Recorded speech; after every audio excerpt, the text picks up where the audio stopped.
Lekin siz bilan men bugungi kunda ko'proq ishlatadigan zubli pastamiz bor. Ha, Colgate deydimi? Colgate yana bir narsa degan. Abi? O'shanga o'xshagan zubli pastalar bu bo'lmaydi lekin azizlar. Ro'zador odamga bu bo'lmaydi.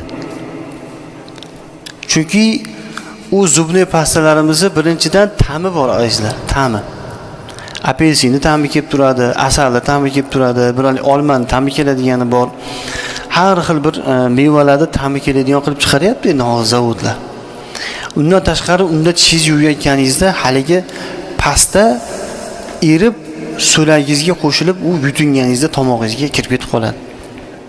Mana bu joymo tomog'ingizda uni ta'mini olmali bo'lsa olmani ta'mini, qulpinoyli bo'lsa qulpinoy ta'mini mana u tomog'ingizda his qilasizda. Sezasiz. O'shaning uchun u zubli pasta bo'lmaydi lekin azizlar. Uni og'iz yopishdan oldin yuvib olamiz tishimizni yoki og'iz ochgandan keyin yuvamiz azizlar. Tushunarli bo'ldi? Xudo